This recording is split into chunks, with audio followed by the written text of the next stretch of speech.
assure you that what you will observe is a vast wasteland.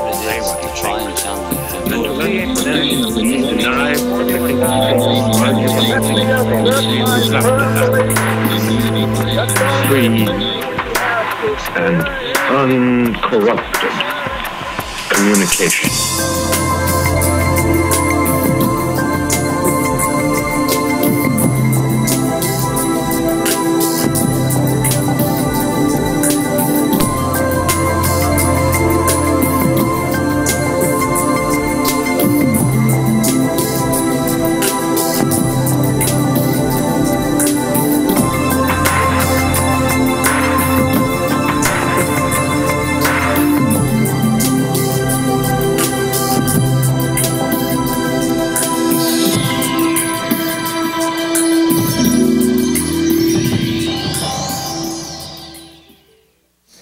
So our second session really looks at the very exciting interface between the sciences and engineering, and in particular here at UCSB, as many of you know, we have a very rich interdisciplinary culture.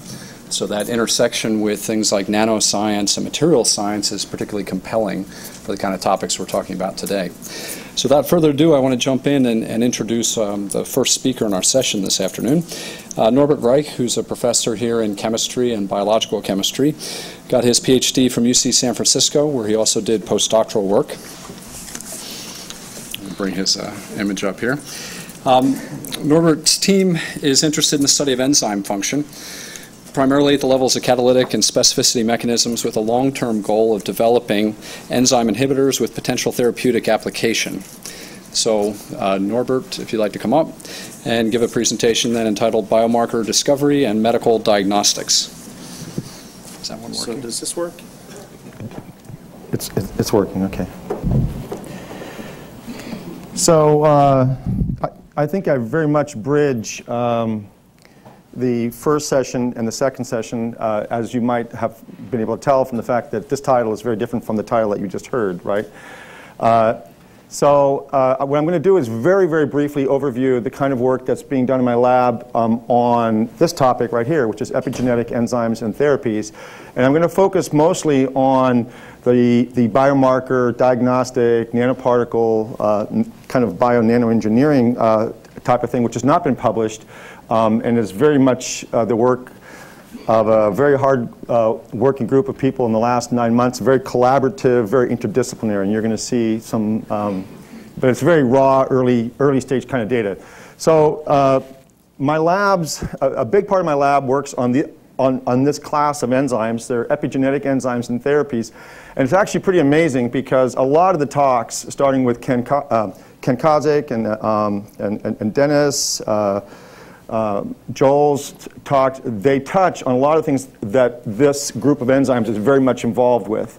So let me see. So I hit the button here, right? Sorry. Okay. So we work on both bacterial and human enzymes, and the word epigenetic is in reference to the fact that it's on top of the genetic material. So what you see here is a DNA molecule, and these modifications that my group is working on are enzymes that are modifying the structure of the DNA. In fact, you just heard about one of those, DNA adenine methyltransferase found in bacteria.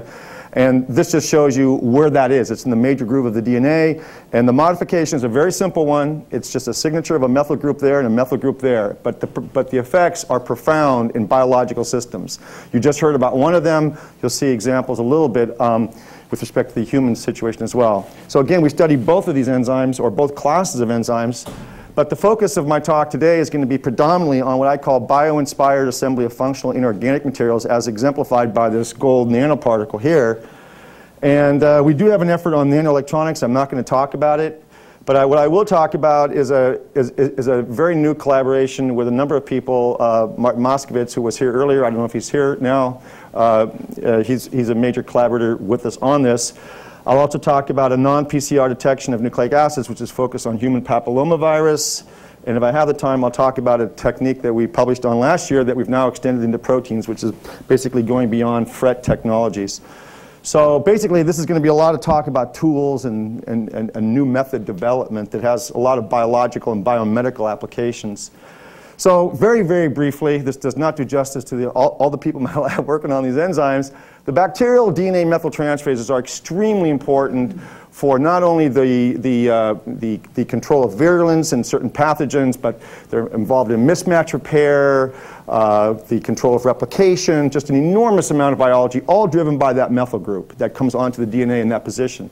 So basically what my group does is a lot of structure function studies. These are X-ray structures that we've determined for one of the proteins that we study. This is the HAHA methyltransferase. And what you see here is a really phenomenal observation that was made about 10 or 15 years ago, not by my group originally, and that is that this class of enzymes flips out their base. This is the cytosine. It's supposed to be there. It's not. You can see it here. It's stuck outside. This process has now been found in a lot of different enzymes that are potential targets for a variety of therapeutics. But the real point here is that we have developed a lot of techniques to study these enzymes. One of them is we've showed using AFM that some of these enzymes, not this one, actually bend the DNA in a macroscopic way. We developed a lot of fluorescent methods to probe this base flipping process. In this case, what you're seeing in blue is the actual one of the bases being flipped out by the enzyme in real time with a fluorescence method that happens to be coincidental with the binding. And then we've used those things to screen for thousands of compounds and develop or identify inhibitors of these enzymes, some of which are potential antibiotics or leads as Mike Mahan just described. So what you can't see from way in the back is that these are structural classes of compounds that inhibit some of these enzymes. Okay? Now, the situation in mammalian DNA methylation, because that's all I'm going to say about the bacterial, is much more complicated, in some ways much simpler. In the case of the mammalian enzymes, which incidentally they do this modification right here. Here's a cytosine, and they put a methyl group right there. So this is one of these enzymes. It's called DNMT, DNA methyltransferases. The real question you'll see in a second is what determines which parts of your genome are becoming methylated? What is the cause of what's called de novo methylation? That's the really interesting question. And methylation, as you see here, DNA methylation, is part of a larger process known as chromatin remodeling. It's epigenetic. It's got validated just recently with a brand new journal, like we need another journal. This one's called Epigenetics. And the other process that's pretty well known is histone modification. Some people consider RNAi as an epigenetic phenomenon, which is a third member of this whole team. And the point is that you get the processing or the modification both at the DNA level and at the histone level, and that this is an epigenetic modification on top of the genetic information that you inherit. There's this epigenetic process. And in a very simple, soundbitey way, this is what's happening. You have a transcriptionally on set of your, or region of your chromosome, which is unmethylated, and it has some of the histones modified, and then you have a transcriptional silencing. You have the red dots, the DNA is methylated, and in this case, the histones are not modified in this very simple-minded way. So on, off, DNA methylation is part of that process that's turning on and off genes. All right, so obviously anything that does that is probably going to have problems at some point, and it does. So there's a huge number of cancers that have an epigenetic basis, or at least partly contributing to that phenomenon. You know, ranges from brain, colon, breast, ovary, just about every cancer that you can think of not only has the kind of cause that you learned about in high school, i.e. it's a mutation.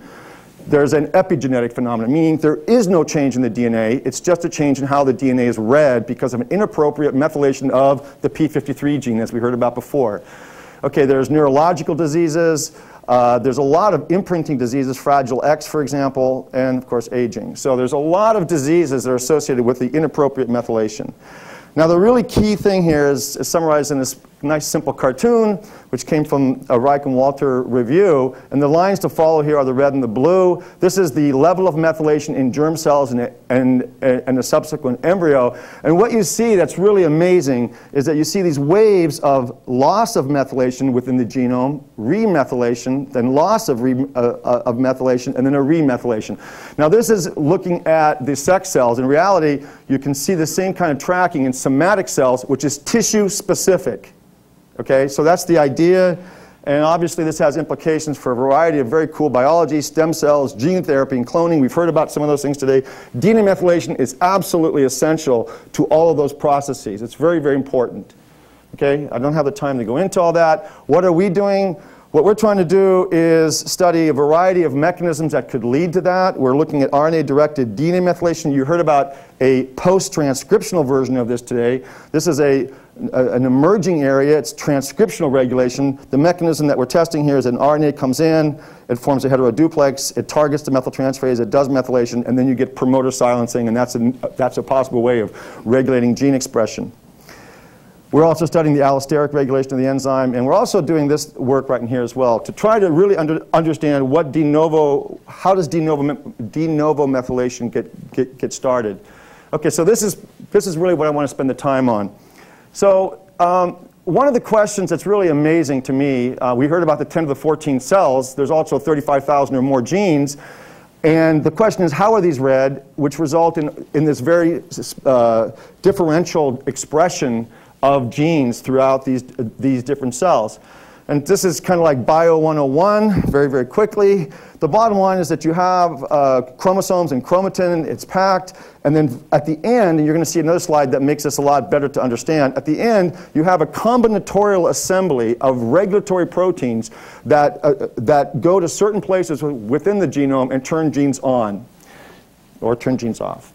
Okay, now this is a better cartoon of that. Here's the chromosome condensed, and what you see is certain regions that are becoming targeted for transcriptional activation. And at the end, way down here, what you see is an assembly of these little colored boxes are supposed to be different kinds of proteins, and then you have a basal set of transcription factors. And the real bottom line here is that what genes, those 35 genes that get turned on in your brain cell versus your liver cell, et cetera, it's dictated temporally and spatially by a set of proteins like this. Now, how do you investigate that? How do you identify that? How do you take the genome and understand how it converts into a proteome in specific places? There's lots of analysis. There's expression analysis, 2D page mass spec. We've done those. A lot of people are very heavily into this. Now, there's a technique that's about 6 years old that was developed that was actually kind of that goes earlier in that process, meaning that it's looking for what proteins are assembling on certain regions within the genome. And that technique is called chip-on-chip. It's a really cool method. You basically take the chromosome, you cross-link it, then you break it up into smaller pieces. Then you use an antibody to a specific one of those proteins. Okay, and then you immunoprecipitate, then you get rid of those proteins, then you PCR using some kind of dye labeling, and then you use standard gene chip technology to identify which parts of the genome were bound by that one protein. So that's chip on chip. The problem with chip on chip is that you can only do one protein at a time, and it's relatively reagent intensive. And so what we're trying to do is develop ways of doing that without these kinds of reagents and do it much more rapidly. So I'm going to tell you about a technique. We've been working on this for only 9 months and made a lot of progress. We're still a long way to go, but it's been a real fun project. So SIRS stands for Surface Enhanced Raman Spectroscopy. It's basically a vibrational spectroscopy. And what you see here is a cartoon version of that. There's a nanoparticle here, silver nanoparticles, and in between those two, there's a field that's created by the proximity, and the distances are very, very important here. And this, in this case, is bridged by 2 DNA strands, which are recognized by a protein. When the protein binds, there's a SIRS effect. And this technology is extremely powerful. I'm going to show you a couple of cases where we're able to detect 1, 2, 3, 4, 5 molecules on a surface. So it's extremely sensitive. Okay? Now, this area, SIRS, is an old technology. It's been around for 30 or 40 years, but its application towards biology, towards biomedical or diagnostics, is just coming online. So the idea here in one architecture is we do what, for those of you familiar with it, is very much like what Merkin has done, only he's looking for hybridization detection. What we're going to be looking for is protein binding. What you see here is a bunch of nanoparticles with proteins bound. In this case, we do a silver growth around that. So basically, it gets encapsulated. We then hit it with the laser, and we see the SIRS effect over here. Meaning, you only see the SIRS you'll see in a second when you have that protein binding.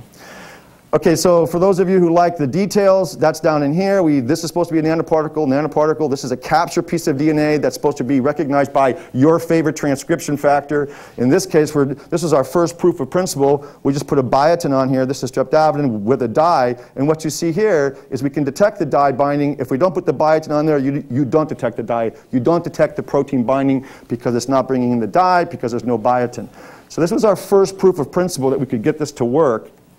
And this is just some TEM images of the same kinds of things. These are gold nanoparticles, silver. This is gold enhanced on top of the silver, just to show you the kinds of assemblies that we're looking at. This is the nanoparticles when you have only one piece of DNA, the other piece of DNA, and when you have the bridging piece of DNA, meaning you don't form these assemblies until you have all three pieces of DNA. Now, the architecture that we're really infatuated with is this one, because this one will allow us to look at these very complicated multi-protein complexes that I told you about that are actually regulating which genes get turned on inside your cells, and that's supposed to be showing you right here. So in this case, it's not two nanoparticles. There's a metal surface nanoparticle tethered by DNA. In this case, the protein binds, and the SIRS effect is going to be caused by virtue of the protein coming in between the nanoparticle, and in this case, it's the metal surface. The beauty of this approach is that we don't have to engineer everything perfect, because you can have the fields generated by the adjacent nanoparticles. Now, as a proof of principle of this idea, no proteins, we did this study down in here, which led us into a whole other set of things. You'll see in just a second. So in this case, what we did is we put a fluorescein on here, a capture piece of DNA on a silver surface. Here's a silver nanoparticle with a complementary strand. When you do this, you see a SIRS. The SIRS comes from that fluorescein. Okay? With no nanoparticle, there's no SIRS. This is just an AFM image of that surface. Now, this got us into a whole other thing, which I was trying to keep the students away from getting into, but it was just, because there's so many people playing in this sandbox. But this could become a very interesting technology. So in this case, what they did is they put the fluorescein on the surface, okay? And actually, it's got a lot of fluoresceins. This is not true representation. Here's a target piece of DNA. Blue is the complement. Red is a non-complement. When you get this to come down on here, you see this here's the detection of the complement binding. There's no signal when there's no complement, or when you hybridize with the non-complementary piece of DNA. Now, the real cool thing, and I don't know if Ken is here still. 2 minutes? Okay, so what's interesting is, just laughed about where I have to go and what time I have. Okay, this has potential applications for a variety of technologies. Detection of mRNA, i.e. expression analysis. Certainly it can be used for miRNA, and we're using it, you'll see in just a second, for detecting viral DNA. But the idea is that you can use, this can be your target. I mean, this here will capture the nanoparticle. This here will bind down here. And the bottom line is that this works because I showed you over here. Now, this next slide really beats this, really hits it on the head. This is an AFM of a typical surface that we're looking at, where we're looking for SIRS. So what you see here is a nanoparticle, nanoparticle, nanoparticle, nanoparticle. Those were assembled with that technology I just described. What we're looking at here are 3 to 5 events on a surface. That's the SIRS from 3 to 5 events. Okay, so it's an incredibly sensitive method. It's effectively a single molecule science. Okay, in the last minute, basically using a slight, what's that? Somebody said something. So we're using another technology. It uses nanoparticles, which is why I put it in here, to develop a diagnostic to try to come up to very rapidly screen HPV. So very, very quickly, HPV is very common in sexually active adults. It turns out that it causes cervical cancer, second most common cancer in women. Current methods are pretty slow, and they're not type specific. There's only certain types of HPV. For those of you who are scared about being one of the 80%, there's only certain types of HPV that actually cause cancer. Okay? And so the goal is to develop a diagnostic that is extremely rapid and type specific. Okay? So what we've done is used an RNase H approach. RNase H will degrade RNA DNA duplexes, but only the RNA part of it. So this is actually, I don't have the time, but it's actually catalytic. So it's an amplification. It's not PCR, but there is an amplification of the signal. So here's an RNA, a piece of RNA with a dye and a nanoparticle. It binds here. You then get degradation. This nanoparticle quenches the fluorescence of this effectively. There's an energy transfer phenomena. And then upon RNA degradation, you release the dye. The light goes on. We've shown this now in plasmid. So if you have a plasmid with the target, you get this signal. It's just relative widget units. And then here's a plasmid without the target. You see very little signal. We're now using this in HPV samples, clinical samples. We're working with the Student Health Services here. And I'm going to have to go through this, but I want to show the last slide with the people's names on it. There you go. OK, so Gary Brown is the instigator of the majority of the SIRS stuff I was just talking about. He was really the brainchild behind this. The other students involved now are Andrew Bonham and Stephanie Wilkinson and August's work I really didn't talk about. And Kim is a new addition to the lab. I said our collaborators are extensive. So Martin Moskowitz and his group on the SIRS. We've got another project I didn't talk about. And this is the electronics project. This is an RNA project. This is electronics, and here's Tom Cox, who amazingly, UCSB has one of the world expert on HPV. We were just lucky, you know. So the funding, I don't know if the person from the UC Discovery system is still here. Is she still here? She just left. Too bad, because I could make a very big plug for the UC Discovery program. They funded me 3 or 4 times, and they just funded the HPV project. So that's it.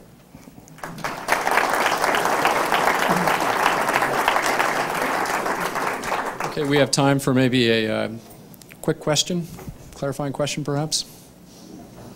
Yes. Do you have an opportunity to do a lithographic patterning, kind of like the Affymetrix microarray system, but use SIRS for detection and stuff? That's exactly where we're going. In fact, the NIH grant I submitted is called SIRS chip. That's exactly where I want to go, either in the kind of metal nanoparticle or metal nanoparticle assemblies. And we're working with people who can do the deposition of those things with high density. Because the SIRS can go with 1 micron squared kind of resolution as it pixels across. Yeah? Quick question. Since you cannot detect RNA by the method, you can only detect DNA, I assume. You mean with the RNase H approach for the HPV? Right. Well, we could detect DNA with the first thing I talked about, the SIRS approach, but go ahead. The question I have is, in prenatal diagnosis of HIV infection, the antibody test is totally useless because maternal antibodies get transferred across the placental barrier. The baby's diagnosis is established by PCR, and 1 in a million cells is infected. This technology could be used for actually taking the DNA extract and seeing whether it would be comparable. All the work on newborn babies' PCR diagnosis has been done in my lab at UCSF. And the question is, can this be a substitute for PCR in that setting? Does everybody understand the difference between PCR and the RNase H kind of amplification idea? People who are interested in doing medical diagnostics and who are familiar with DNA PCR, they basically parse into those people who are going to amplify the target, okay, or amplify the signal. Now, for reasons that I don't want to go into, I didn't want to touch the PCR side of things because everybody and his brother is trying to beat that one. So I wanted to just focus on the other side. So we're focusing on trying to amplify the signal coming in from without doing some type of amplification. You're saying, is it going to be better than PCR? I'm very familiar with the Roche kit. I don't know. I mean, at the end of the day, I think bioassays just need to be thrown at each other and may the best man win, you know? This is an example where there is a need for comparative. Absolutely. I mean, the reason we picked HPV, quite honestly, is because, and I should say that that's done through this UC Discovery. There's a company which I'm involved with, which is trying to, push that. But the reality is that I went to the people who wanted to start the company with the idea of, give me something that the medical community will pay for. Because there's a lot of people coming up with diagnostics, and there's no market for it. There's a market for that one. It's $1 billion a year. So. Okay. Anyway. Let's thank Norbert one more time. The organizers asked me to make a couple quick announcements. First of all, if you're worrying about the poster session, have no fear. We're going to extend it after the end of this session, so there'll be time to go view the posters. Second, a reminder that you have evaluation forms in your packets. They'd like to collect those either at the registration desk or in the back of the room. Okay, our next speaker is Samir Mitragotri, who's an associate professor in my department in chemical engineering, also associated with the BMSc program here. Samir got his undergrad degree from the University of Bombay and his PhD at MIT working with Bob Langer. He has research interest in drug delivery, biomaterials, and biotransport processes.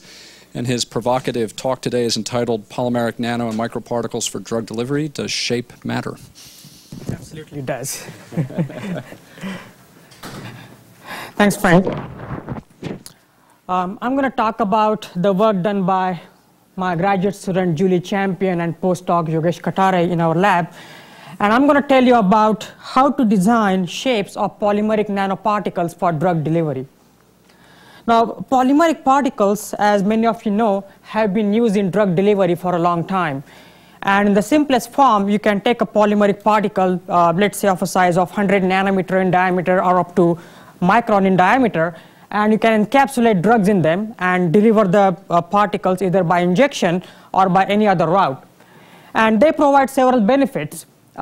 They can protect the drug from the enzymes in the body, and this will be useful for proteins and peptide drugs, which are very sensitive to the enzymes.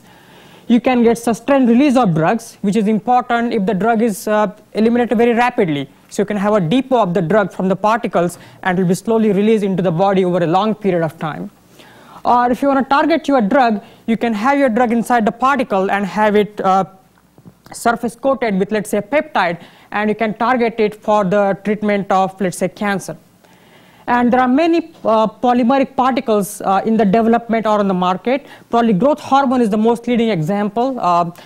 Polymer encapsulated growth hormone is available in the market. A single injection can last for a month, which is a significant improvement. And there are some formulations in development for insulin delivery. And there are many examples of polymeric particles of drug delivery that you can find in the literature. Now, you can imagine that if you have a particle with your drug inside it, its performance in the body will depend on many parameters. Polymer type will matter a lot. If your polymer is hydrophilic or hydrophobic or biodegradable or non-degradable will make a difference. Surface chemistry will matter. If your particle has, if you want to hide your particle from the immune system, you can coat it polyethylene glycol, and that will reduce the clearance in the reticular in the RES system. Or you can have targeting moiety on your surface, and that will help targeting. The size will matter. If the particle is, let's say, 50 nanometers versus 5 micron, it will have a significant different distribution in the body. Mechanical properties will matter. If your particle is rigid versus flexible, that will make a difference. And finally, shape of the particle will also make a difference. So our goal is trying to understand how do these properties make an impact on the behavior of the particles in the body. And surprisingly, not much is known at a quantitative level between the relationship between these properties and their function in the body, and that's our long-term goal. And we first chose to focus on the shape because absolutely nothing is known about how the shape of the particle matter. Now, you can find literally thousands of papers and dozens of products in development with polymeric particles, and all of them have been done with spherical particles. And probably the single most reason is that it's very difficult to make non-spherical polymeric particles. So we thought before we can tackle this problem, we had to figure out a method where we can make particles of different shapes. And the method should be such that we can use it over a large variety of, over a large range of sizes, maybe from 100 nanometers to 10 microns. We can control the surface chemistry so that we can keep it constant for all the shapes and maybe change it if we want to. And we should be able to make sufficient particles. So let's say 1 billion particles, that's what we typically need to study them either in cells or in animals. And the method that we used is quite actually simple in principle. We take polystyrene particles and we use polystyrene as a model polymer. It's not something that you can use for drug delivery in real applications, but it's a good model system that we can manipulate. And we start with particles maybe of the order of few hundred nanometers up to 10 micron, and we embed them in a film of polyvinyl alcohol. And then we liquefy polystyrene either using heat or solvent, and then we stretch the film and solidify the particles and dissolve the film to collect the particles. In some cases, we do one variation. We stretch the film before we liquefy the particles, and then liquefy them, and I'll show you that gives us some interesting results. So it's a very simple 3-step process, and you'll be amazed to see how many different shapes can it give us. So here are some of the examples of shape that we have gotten. The size of these particles typically ranges from a few nanometers to a few hundred nanometers to tens of microns. The size depends on how big the particle is to begin with. If you start with a 50 nanometer particle and 50 nanometer sphere and stretch it, you're going to make smaller particles. So here are the sphere that we start with. These are some of the simple shapes. If you stretch them in 1 dimension, you make egg-shaped particles. If you stretch them in 2 dimensions, you get M&Ms. If you stretch them really hard, you get needles. If you do a combination of stretching and liquefaction, you get drums. So these actually are fairly cylindrical particles with concave parts on both sides. We can make rectangular discs. These are bicones. So these are basically 2 cones attached to each other, with maybe some spacing in between. We can make barrels, dumbbells, pulleys. So these are basically, you can see the plain surface here with a little groove inside. It kind of looks like a pulley. We can make bicones which look similar to this, but these particles have a long flexible end at the end. Can make Cheerios.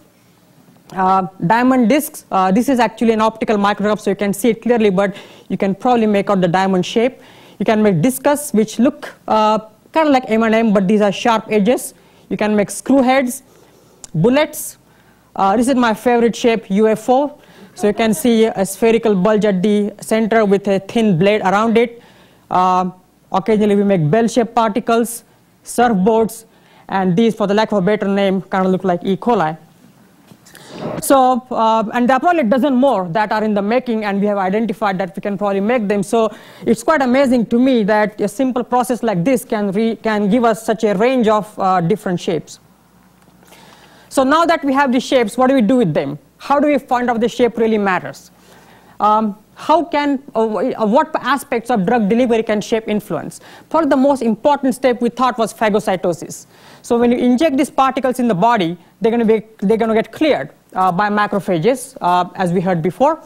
Macrophages surround these particles and remove them from the body, and that's probably the single most barrier to drug delivery by nanoparticles. Most particles eventually get cleared by macrophages in the liver and the spleen. And you can kind of see that this is an in vitro cell. This is a macrophage attacking a particle, and these are pretty bold macrophages. They attack particles larger than themselves without any fear, and in most cases they complete phagocytosis. Shape can probably also, we thought shape might influence how macrophages attack these particles.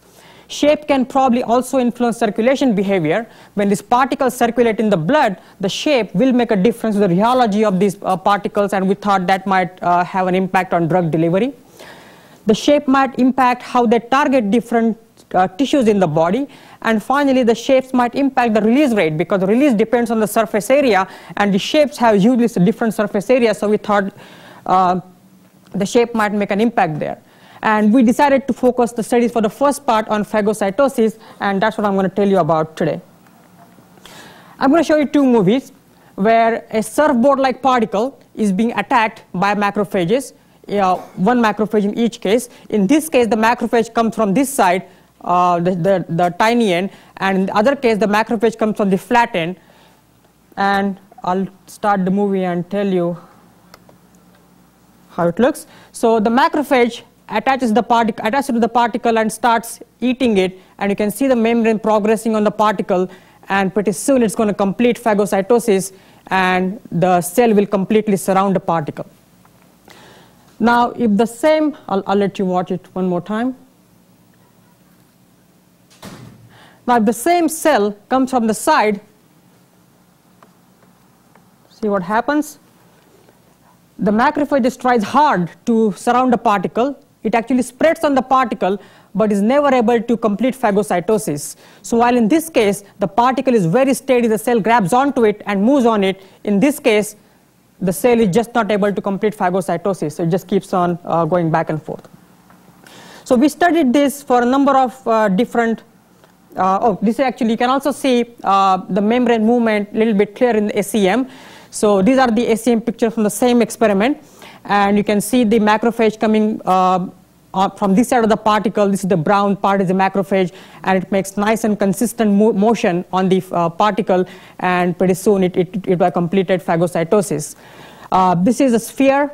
Again, the cell is able to surround the particle and complete phagocytosis, but when it comes from the side of the elliptical disc or the surfboard-like particles, it makes contact and tries to move on it, but it's not able to form a consistent membrane cup like it does here, and is never able to complete phagocytosis. Now, if we look underneath the membrane, we learn actually a little bit more about phagocytosis. What makes the membrane move on the particle is the actin filament. So actin polymerizes inside under the membrane, and it moves the membrane over the particle. So if you look at this cell here, which is trying to eat this elliptical particle from the side, the red stain is actin, and you can see the actin ring is nicely moving. At this point, it's at this point, but it continuously moves from this point to the end and completes phagocytosis. If you look at spheres, we see the same story. The actin nicely polymerizes here and completes phagocytosis. But when the same cell approaches from the flat side, you can see actin polymerization all over the place, but you don't see a nice consistent cup that you see here and here, and the cell is never able to complete phagocytosis. So we looked at a number of different particles of different shapes, and we looked at the velocity of their phagocytosis to get some general idea about what is the parameter from the cell's perspective that makes a difference to phagocytosis. And the parameter turned out to be this angle called omega. So if this is a particle and a macrophage comes from the side, whether the particle is very narrow and the cell can just proceed on it, or whether the particle is broad, so the cell has to expand itself to surround it, that's basically the measure reflected in this parameter omega. And if you look at the velocity of internalization, or the distance traveled by the cell to complete phagocytosis divided by time, and plot that versus omega, so you can see each omega comes from cell, a particle of different shape and different approach on the particle. As the omega increases, the velocity decreases, and if you go beyond omega 45, which is basically a sphere, the sphere looks very symmetrical from all the sides.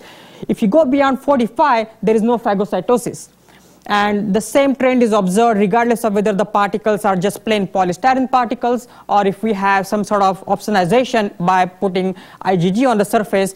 It doesn't make a difference as to how do the cells perceive these different shapes. So how does size matter? So we looked at particles of different sizes and different shapes, and we looked at three things: whether the cell, whether the macrophage initiates phagocytosis. Once it initiates, does it complete it, or does it even not want to phagocytose it? And that data is shown here. On the y-axis is the volume of the particle, made non-dimensional by the cell volume. So a number 1 essentially indicates a particle with volume equal to cell volume, plotted versus omega. And you see three different regions here. For omega less than 45 degrees, the macrophage will always want to eat the particle, and it can eat particles as big as itself. If the particle volume is greater than the cell volume, it still want to eat it but cannot complete it because of the physical constraints.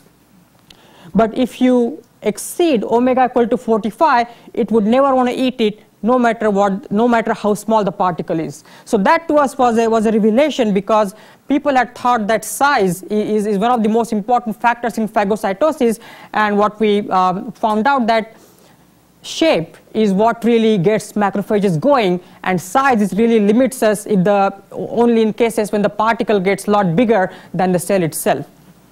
Now it's interesting that the way macrophages eat these particles is not that different from how we eat our food. Now we encounter foods of different shapes and different sizes, and most of us have preferred way of eating it. And some of those ways are highlighted here. And if we look at it, what makes us choose the orientation or the shape of the particle is the minimal expansion of our mouth, at least for most of us. I can never speak for everyone. And for macrophages, that limitation is the minimal expansion of actin ring. So whenever a macrophage approaches a particle, it will eat it from a side where it requires minimal expansion of its actin ring. And the physics of how we eat food and how macrophages eat particles is probably completely different, it's unrelated, but the analogy always works. We haven't found a single exception to this analogy yet. So I thought that was quite interesting. Now, understanding how macrophages eat different shaped particles is not only important for drug delivery, but it's also important to understanding how do macrophages work in the body. The main function of macrophages in the body is to remove pathogens, as we heard from Mike this afternoon. And very few pathogens are spherical in nature. So some of the pathogens are listed here. Macrophages also involve spores, some of the environmental fiber that they encounter, and as you can see, the food that macrophages have to remove in the body comes in all kinds of shapes and sizes. So how do macrophages perceive different shapes is important to really understand their really important to understanding how do this shape of these objects impact the behavior of macrophages. So to summarize, we have fabricated particles of different shapes and discovered the role of shape in phagocytosis. And what the studies have told us is that some of the shapes that we have found may be very difficult to phagocytose no matter how macrophages approaches it. For example, this pulley-like particle, regardless of where the macrophage approaches this particle, it will be very difficult to phagocytose. And the same thing can be said probably about this drum-like particle. And it will be interesting to see how these particles behave in animals. And we have actually some experiments going on that front. Particle shape also impacts other properties. We have recently started animal experiments in collaboration on this front, and we are finding that the circulation properties and the targeting properties of particles are sensitive to the shape of the particles, and we can actually gain a lot of advantage over spherical particles by engineering shape. And overall, what it tells us is that particle shape is a new dimension in design of drug delivery carriers which has not been explored and can really bring design of better and more effective drug delivery carriers. So with that, I would like to end and answer any questions that you may have.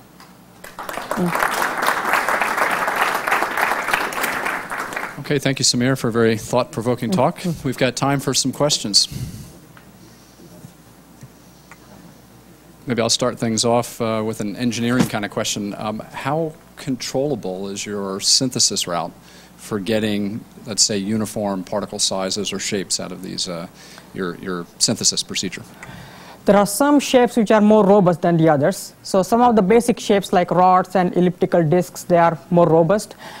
And the uniformity or the heterogeneity is determined by the heterogeneity in the initial population of the particle. So if you start with very monodispersed spheres, we end up getting very monodispersed shapes. But there are some of the shapes here which require a little more work in getting more uniform distribution.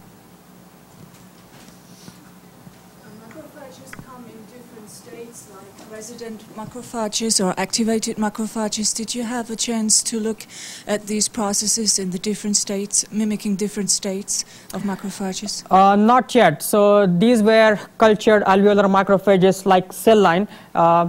And we tried particles with different surface chemistries which might influence their activation states, but we haven't taken different macrophages either from the animal or from different cell line to see if the preference changes from cell line to cell line or macrophage to macrophage. One more question here. Can you make the shapes with any kind of polymers other than polystyrenes? We can. We have made preliminary shapes with PLGA. So it basically depends on what kind of sphere you start with. And we need to know the either melting temperature or good solvent to melt the polymer. And once you can do that, in principle, you can make these out of any polymer, any hydrophobic polymer, I should say. Okay, let's thank Samir one more time. Great stuff. Okay, our next speaker is also coming from chemical engineering. That's Professor Joe Zazinski, who holds a joint appointment in materials as well. Joe got his undergraduate degree from Caltech, his PhD from the University of Minnesota, and Professor Zazinski's research group is primarily interested in experimental investigations of the relationship between structure, composition, and function at the molecular scale. And they've used a variety of techniques to sort of interrogate this, including optical, electron, and scanning probe microscopy. And his talk today is entitled Nanoparticles for Targeted Drug Delivery. It's a green laser. Okay, thanks. If I can just figure out how the green laser works. Oh, very small black button. Okay, well, thanks everyone for staying. I'm usually last in most programs and have been since kindergarten. So, except when it's like shots or something horrible. They always go backwards. So, I'm going to tell you about something that doesn't have anything to do with genetics or transcription factors or anything. I'm going to tell you how to bag stuff. So, it's going to be pretty simple. And the reason for this is that, as you've seen, drug creation is relatively difficult. But what we can do, if we can package those drugs differently, we can increase what's called the therapeutic index, which is the difference between the effective response and the toxic response of a particular drug. So a delivery vehicle is supposed to help you localize the delivery at a particular site by keeping it out of places where it's not supposed to be. And so this lowers the effective dose, which is the ED50. At the same time, in keeping things out of where it's not supposed to be, you can increase the toxic response as well, so that you can add in potential more drugs and thereby widening this therapeutic index. So the way you deliver the drug might be as important as the drug itself. And so what's been done over a long time is to try to mimic natural processes of delivering things. In bacteria, we've seen a lot, or prokaryotic cells. And the analogous drug delivery system for this that's out there is called unilamellar vesicles, or liposomes, where you have a bilayer membrane with an inside and an outside, just like the bacteria. It's a single compartment structure, basically a single external layer. And you're relying on controlled transport through this layer because of its varying chemical nature. You have hydrophilic, hydrophobic, hydrophilic domains, and that slows things down. So liposome drug delivery has had about a 40-year history. There are thousands of papers available, a number of different membrane and interior compositions. And what's nice is that this does show increased dose-limiting toxicities of a number of drugs, especially compared to directly injected drugs in chemotherapy and inflammation treatment and so on. And the drug retention inside the capsule reduces exposures to healthy tissues. If you design these things correctly, and that means making them relatively small, controlling the exterior treatments, you can get 24 to 48-hour circulation times in vivo. And this leads to passive accumulation in leaky tumors. And you can also put targeting agents, as Dr. Rishalati was talking about earlier today.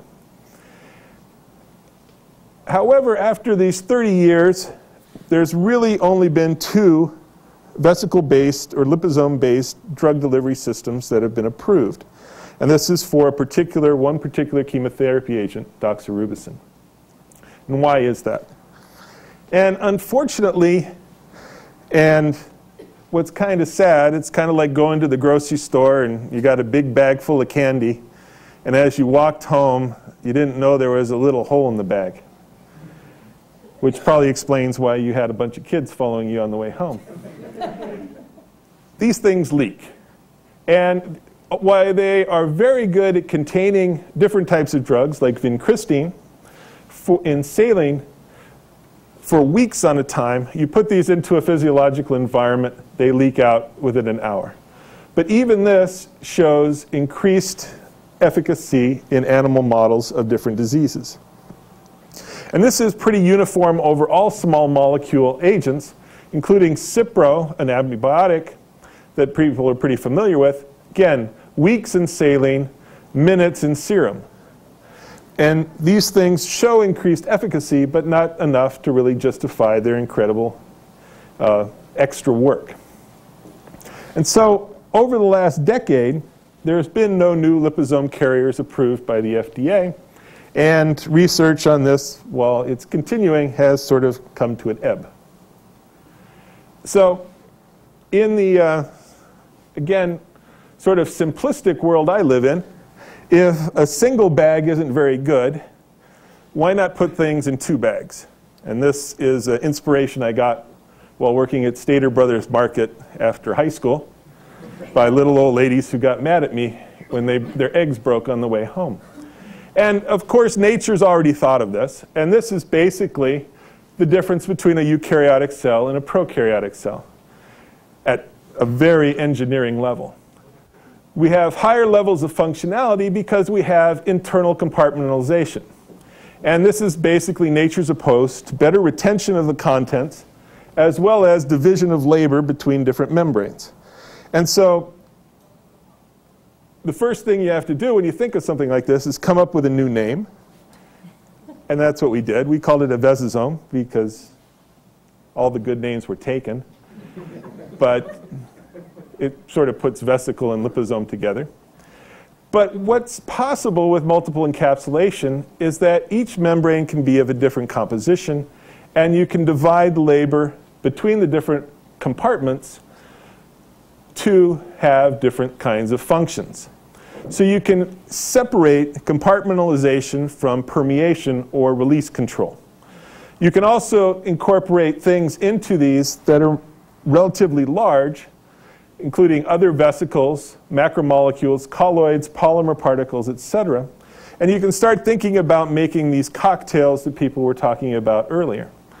But to do that, you have to be able to do this by self-assembly and by pretty simple mechanisms. And that's been what we've been working on for quite a while now. And the basic point is that you have to be able to take a piece of membrane, open it up, and close it under some sort of controlled conditions. And while you're doing that, you have to catch something, whatever it is you want to encapsulate. And so the easiest way that we've found is by taking advantage of certain lipid phase transitions that make the lipid bilayer going from being very floppy to being very stiff to being very floppy again. So a lot of saturated lipids, phosphatidylcholines, phosphatidylglycerols, phosphatidylserines, whatever you have, at low temperatures undergo a phase transition where the molecules are well ordered but tilted. And they're tilted because the polar part of the molecule takes up too much room relative to the chains. And if you exaggerate this by adding something that pushes the polar parts even further apart, the molecules can't tilt enough to actually incorporate the extra area, and they actually interdigitate. This makes the membrane very stiff, and the layers open to form flat sheets. But it's reversible. If you raise the temperature, the chains melt, they take up more room, and they get floppy again. So we have a reversible transition that at low temperatures, you have flat pieces of layer that are open, and at high temperature, they close. And they close out there in solution, and they catch whatever's out there. So to make an encapsulated particle inside of a membrane, we add some ethanol to a lipid dispersion. It makes flat layers. We can remove all of the excess ethanol and replace it with whatever buffer we want at low temperature. We mix it with a suspension of what we'd like to encapsulate. We raise the temperature. We catch everything, just like in a butterfly net. We can then separate this by gentle centrifugation, and then we can go test. And it's very efficient. All the graduate students in my lab who've worked on this so far can do it, which is a good sign of success.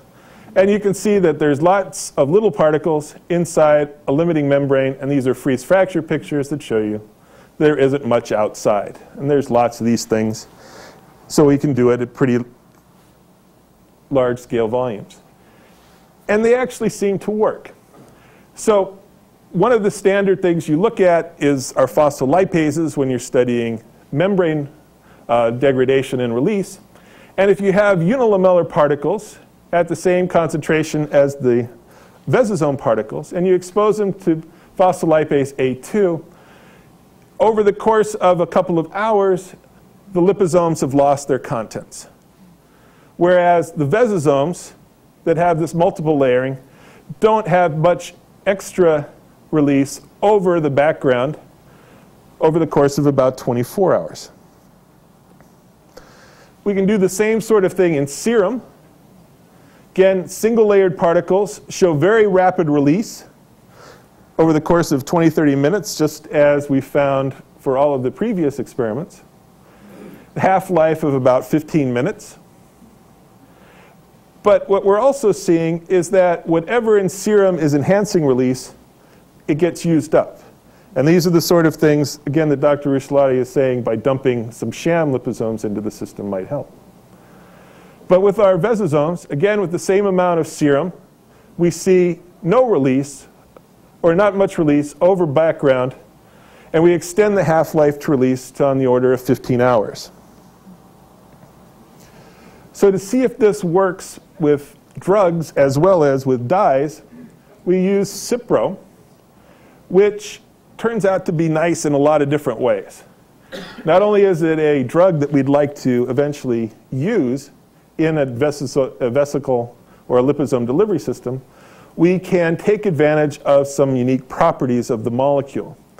So this molecule is a weak base, and so at neutral pH, it basically is zwitterion, mostly neutral. It passes through lipid bilayers relatively quickly because of that. So we have high diffusion into something, into a bilayer structure. And if we have an acidic pH inside, we can charge up the particles so now they can't get back out. So this is the Roach Motel analogy, if you remember that commercial. The Cipro checks in, but it can't check out. And so you can actually concentrate the entire solution inside of the vesicles within about half an hour. But what's even better from a scientific viewpoint is that this fluorine gives us access via fluorine-19 NMR to detect whether or not the Cipro is inside or outside of the particles. We can measure, using the chemical shift, the concentration inside of particles because the fluorine peaks shift due to the changing local environment. And we can also use diffusion filters with the NMR to see how fast the Cipro is actually swimming around. If it's slow inside of a capsule, it moves with the diffusion constant of the particle. If it's outside, it moves with the diffusion constant of a small molecule.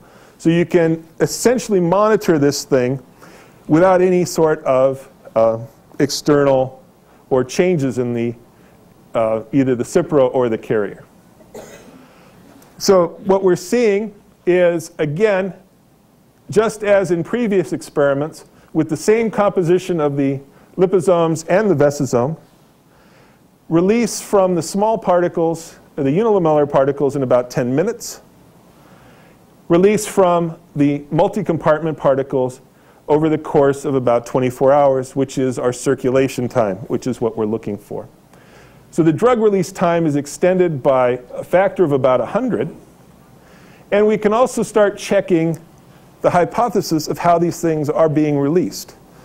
In earlier experiments, everything got out so fast, you couldn't really tell what was going on. And it was hypothesized that this quick release was due to an elimination of this pH gradient. Protons being very small, they can get through these membranes. It was thought the quickest. You neutralize the inside. The Cipro itself would eventually equilibrate with that neutralization, and the faster permeation of the neutral species would give you the extent or the increased rate. So we can detect that again with NMR. And again, Cipro and all of its kin can also be used as a pH meter. The chemical shift, in addition to depending on these other things, depends on the local pH. And so we can go from, at low pH, the inside has a chemical shift around 0, whereas the chemical shift goes to about -2 and a bit once we get back to neutral pH or pH 7. So we can actually see as a function of time how the cyprochemical shift changes. And you can see with increasing time going up that most of the stuff, as it should, started out on the inside. The cypro is inside. And this peak slowly decreases. But nothing in between here really changes except for the growth of a peak at pH 7, which is the free. So there's no cypro, either inside or outside, at intermediate pHs. There's only pH 5 or pH 7 environments inside of this serum.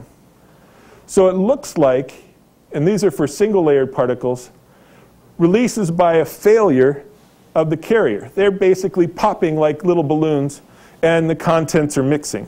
So this is the drug release process isn't by a gradual eating away of the membrane. It's by a catastrophic failure of the particles. So we can start looking again into these release mechanisms. We can now focus on the serum chemical shifts with NMR and see what's getting stuck onto the particles or what's being released into solution, again by these diffusion filters. And it turns out that choline is being lost to the serum, which is suggestive of something eating away at the particles. And there's a net removal of lipid from the vesicles.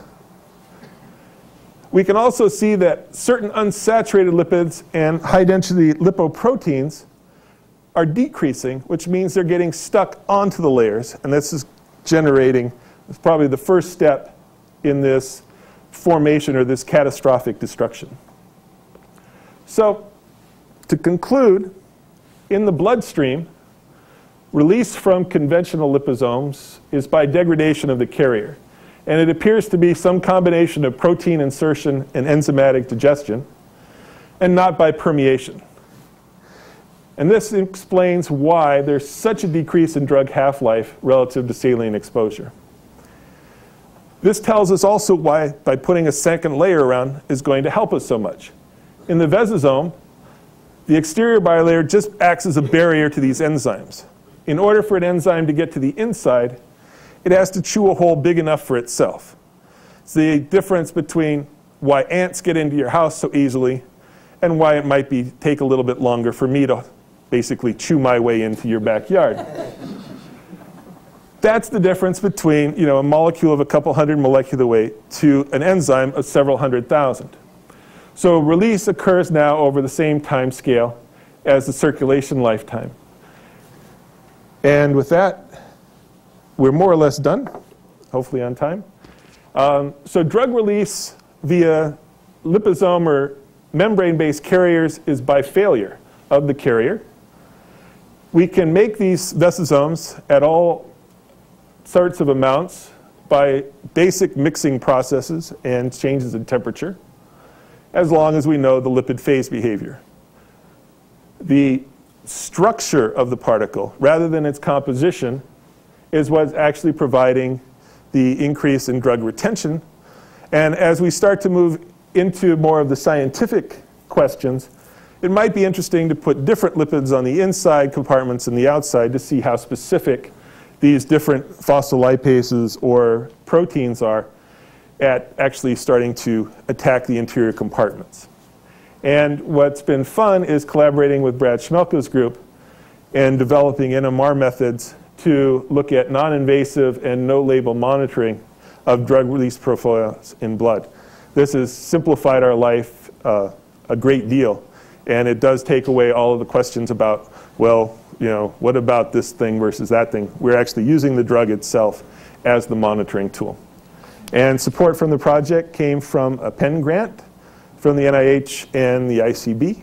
And I thank you for your attention and hanging around till 5 o'clock.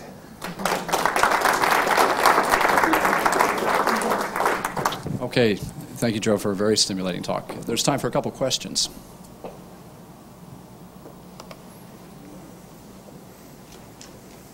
I'm amazed that the pH doesn't equilibrate when you chew a big hole through that Vesosome. Oh, it does. It just goes from 5 to 7. I mean, it's essentially what happens when you pop a balloon. The outside and inside pressure equilibrates really fast.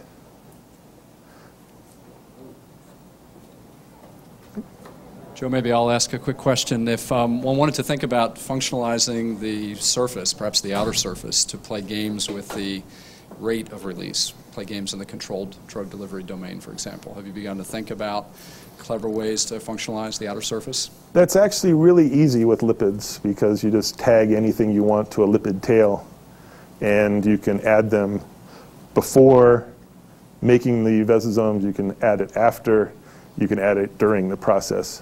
And we've done that actually quite a bit with biotin and biotonated lipids and polymers. One more question in the back. What sort of control do you have over the size of the vesicomes and the double structure? That's what we're working on right now.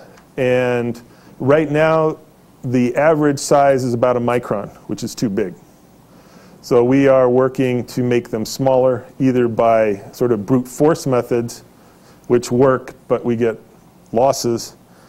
And the postdoc who's working on the project is trying to manipulate the phase behavior so that we get a softer membrane so that they actually curve to form smaller objects. That's actually a little harder, and it's going to take a while. But our goal is to get the whole package down to about something on the order of 400 nanometers, which is where we can get reasonable circulation times. Okay, let's thank Professor Zazinski one more time.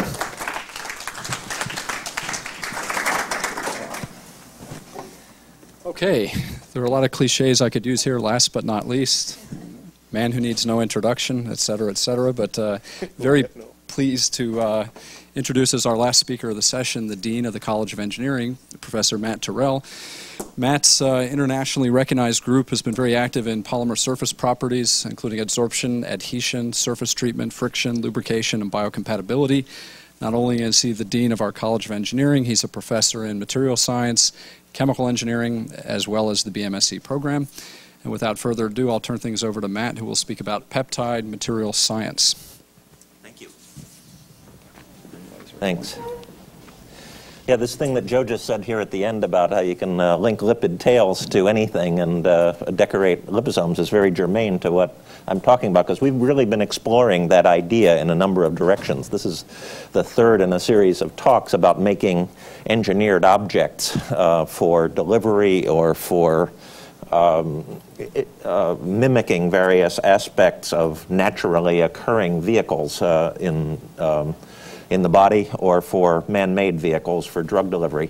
So basically what I'm going to talk about, and I'm going to try to keep this to about 10 minutes, is ways in which we are trying to mimic some of the structure and properties and activities of protein molecules with simpler constructs that we make that are a little bit more, first of all, simple, which makes them controllable, and also, in some ways, I think they can be made more potent. So let me just tell you what the basic idea stems from. This is a nice Scientific American article for those of you who want a somewhat dated but still completely correct introduction to the ways in which cells, and this is the cell membrane here that separates the inside of the cell from the outside of the cell, in which cells interact with extracellular matrices. We've talked in various talks here today about some of the apparatus involved, but essentially no cells in our body except for blood cells survive and do what they're supposed to do for very long unless they're attached to something in their surroundings, and they pick up a lot of information by the attachments and by transmission, some of which is done mechanically, as is implied in this picture. The extracellular matrix is a network of collagen supplemented with many other proteins, and so it's both mechanical and chemical and biological in its functioning, and proteins embedded in the cell membrane, such as these integrin proteins illustrated as the centerpiece here, bind to particular peptide regions in extracellular matrix proteins. So a theme in biomaterials research over the last decade or more has been to try to functionalize objects, surfaces of materials, other things that we've been talking about here, liposomes, particles, and so on, with pieces of protein that display the right signals and therefore convey the right kind of information to cells, whatever that is.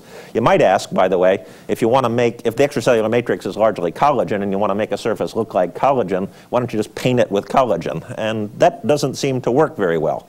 It sometimes can produce a good initial response, but this is really a classic case of too much information, some of which is bad. The collagen in that case is often denatured or disorganized, and it produces some of the wrong messages. So this is really a case in the bio-nano sense where it's often more desirable to build up the interactions at these interfaces that you want to build up one at a time. One peptide at a time. Of course, there's no definite answer to how far you have to go in order to get the full range of response that you'd like, but that's the direction that we're working in. And the tool that we've created to do this over the last decade is what we call a peptide amphiphile, and it's exactly what Joe says. It takes the small piece of protein that conveys some of the activity or is from a functional region that we want, and we link it to a lipid tail, and we have lots of varieties of things that we can do there. But since we know so much about self-assembly of lipids and how to organize them on surfaces or structures in solution, we can impart to a small piece of protein some of the self-assembly characteristics that we know how to control with lipids. And this was what makes this a desirable thing. There's lots of ways to adjust the structure of these molecules, the lengths of the tails, the length of the spacers that one uses, whether there's unsaturation in the tails and so on. So it's quite a versatile system to deliver this kind of self-assembling biological activity to display peptide functionality.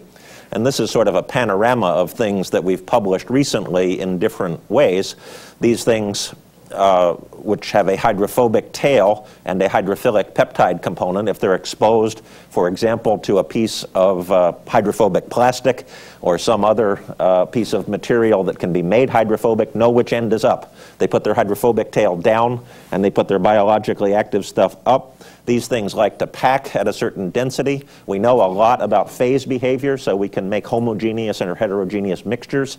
So you might think of this as the surface of a medical device that has to be implanted in contact with tissue, and one can use these things, as we've published and other people have published, to make more favorable the interaction between a chunk of synthetic material that doesn't display any biological information and surrounding tissue.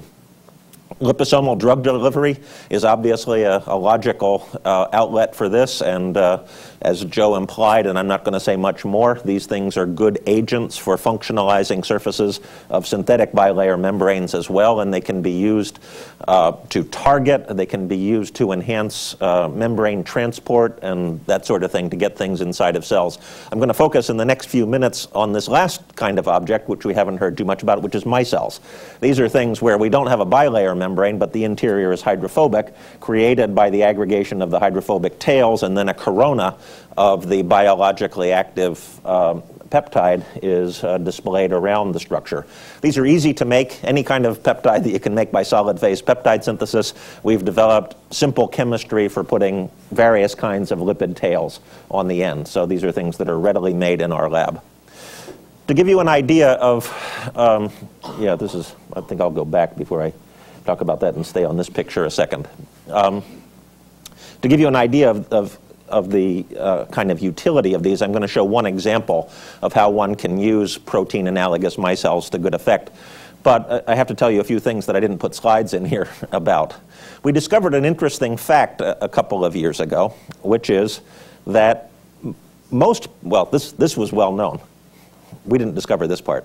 Most peptides, even if they come from an ordered region of a high molecular weight protein, triple helical and collagen, alpha helical and some other proteins, if you synthesize the peptide apart from the whole protein, it's disordered.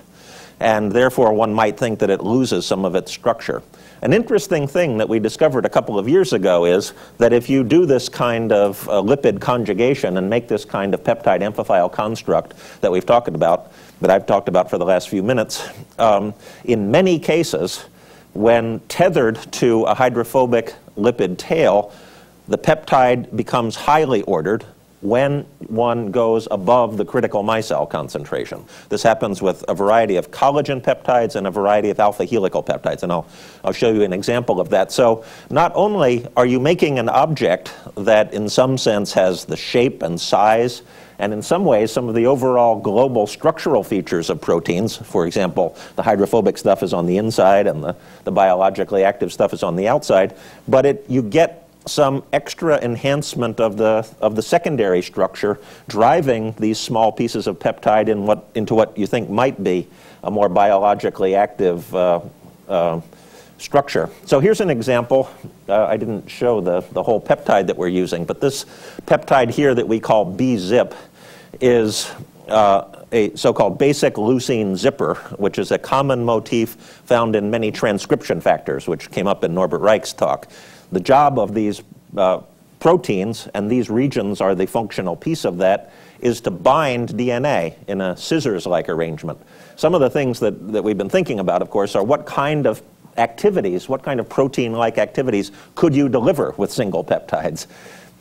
We don't have in this kind of construct, the ability to make a well-formed active site. So what we're really looking for is something where the activity is enhanced by displaying a concentrated region of high density of peptide. So this is the circular dichroism spectra of a couple of these peptides. This is the peptide alone.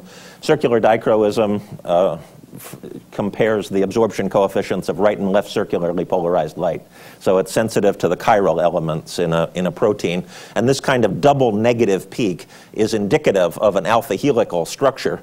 This B-zip peptide, which has about 30 amino acids, which comes from the region of this yeast transcription factor, is weakly alpha helical. But when we attach lipid tails to it, either a mono C16 tail or a di C16 tail, and go above the critical micelle concentration, the alpha helical structure takes a big jump. The peptide head groups are much more ordered. And I can talk about what some of the reasons for that are, but it's an experimental fact of the sort that I was talking about. The interesting thing is that jump takes place right at the critical micelle concentration. And if we look at the ability of these molecules to bind DNA, and there's a lot of data in here with two different molecules, but maybe it's just easiest to look at this one gel shift assay. This is the electrophoretic mobility of DNA that's being pulled up by an electric field from bottom to top. And this is, so it's the DNA mobility is constant over this range of peptide amphiphile. So we're increasing the peptide amphiphile concentration at this point. The DNA retains its full mobility in all of these lower concentrations of peptide amphiphile, and then at some very specific concentration stops. That's the same concentration that is the measured CMC and the measured concentration at which the ordered secondary structure of the peptide head group takes a big jump. So conjugating these peptides to lipid tails makes them display not only more ordered structures, but some of the innate functions of these peptides that are not present in the peptide alone. These peptides all by themselves don't bind DNA at any concentration. I shouldn't say that, we haven't studied them at any concentration, but don't bind DNA very well, whereas when they're part of this conjugate, bind DNA very well. So what we're talking about, and I think I'm going to sort of let it go here because it's getting late, and I actually have another story to tell you, but I think it'll take a while, is moving to the next level of actually trying, and I don't know how well it shows up here, to make mixed micelles. Right now, that's what several graduate students in my lab are working on. That is incorporating more than one kind of peptide into the same micelle. The literature on mixed micelles, even with simple surfactants, is not as well understood as one might think. It's not obvious what are the conditions in which you can put two amphiphiles that might have different peptide head groups, even if they have the same lipid tail, what you're going to get in terms of the population of micelles in that mixture. But we are in the process of working that out. You don't even know, for example, if they will be homogeneously distributed. But in the context of the things that we've been talking about here, one can then start really to think about designing an active site Or in the spirit of some of these things and interesting facts about us, Joe referred to the Penn grant. These mixed micelles are one of our main strategies for delivering, for example, to vulnerable plaque, something that would target vulnerable plaque, but at the same time have another peptide there that would exert some kind of therapeutic or protective action. So I think that's about all I want to say. I'm going to skip over a couple of slides and come to one other advertisement. Well, let me just say the general conclusions. We think that some of these functions of proteins can be delivered by structured peptides in a nicely controllable way by these peptide lipid conjugates. And our whole work is on designed aggregates that provide a kind of artificial tertiary structure so that the peptide is displayed in a more structured form. These things possess a versatile and modular structure that we think we can develop further for diagnostic and therapeutic applications. And I wanted to end by drawing your attention to this thing that was in your packet. Now my talk is over. I am also the chair of another conference in early September on the Santa Barbara campus. So if you want to come back here, contribute something of your own work, or participate in some other way in a bio-nanotechnology conference on our campus the Tuesday, Wednesday, Thursday after Labor Day, you'd be very welcome to submit something or just to register and show up. Thank you.